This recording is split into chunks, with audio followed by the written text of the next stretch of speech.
നമസ്കാരം, കൊട്ടാരക്കര മീഡിയയിലേക്ക് സ്വാഗതം. ഒന്നും വീശാൻ നിവൃത്തിയില്ല ഹേ. ക്വാർട്ടർ മദ്യത്തിന് വരെ ക്ഷാമം. ഒന്ന് വീശാൻ ഒരു നിവൃത്തിയുമില്ല. ബ്രാൻഡുകൾക്കെല്ലാം ക്ഷാമം. ജില്ലയിലെ ബിവറേജസ് ഔട്ട്ലെറ്റുകളിൽ കഴിഞ്ഞ ദിവസം രാത്രി എത്തിയവരാണ് 180 മില്ലി ലിറ്റർ ക്വാർട്ടർ മദ്യം ലഭിക്കാതെ നിരാശരായി മടങ്ങിയത്. മദ്യക്കമ്പനികൾ വില കുറഞ്ഞ ബ്രാൻഡുകളുടെ ഉൽപാദനം കുറച്ചതാണോ മദ്യക്ഷാമം നേരിട്ടതിന് കാരണമായത് എന്നാണ് മദ്യപന്മാർ സംശയം പ്രകടിപ്പിക്കുന്നത്.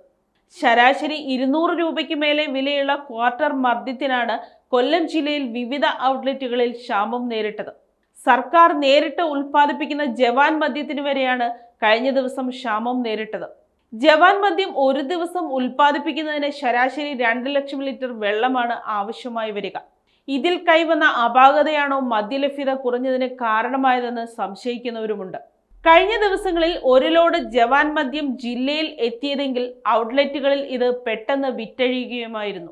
ആഴ്ചയിൽ 2-3 ലോഡുകളാണ് ജില്ലാ ഔട്ട്ലെറ്റുകളിൽ ഇത്തരത്തിൽ എത്തുന്നത്. മദ്യം കിട്ടാതായതോടെ ആകെ പരിഭ്രാന്തരായ മദ്യപന്മാർ ശാപവാക്കുകൾ ചൊരിഞ്ഞാണ് വിൽപ്പനശാലകൾ വിട്ടത്. കഴിഞ്ഞ ദിവസമാണ് വിൽപ്പനശാലകളിൽ ക്വാർട്ടർ മദ്യലഭ്യതയുടെ സ്റ്റോക്കിന് ഇടിവ് സംഭവിച്ചത്. മദ്യ ദൗർലഭ്യം മദ്യപന്മാരെ ആകെ അങ്കലാപ്പിലാക്കുന്ന കാഴ്ചയ്ക്കാണ് വിൽപ്പനശാലകൾ തലേ ദിവസം സാക്ഷിയായത്.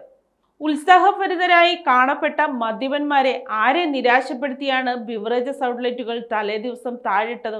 എന്നാൽ മദ്യ ദൗർലഭ്യം ഇല്ലെന്നും ഇത് വെറും ഡേ ഷോർട്ടേജ് മാത്രമാണെന്നും വിൽപ്പനശാല അധികൃതർ അറിയിച്ചു.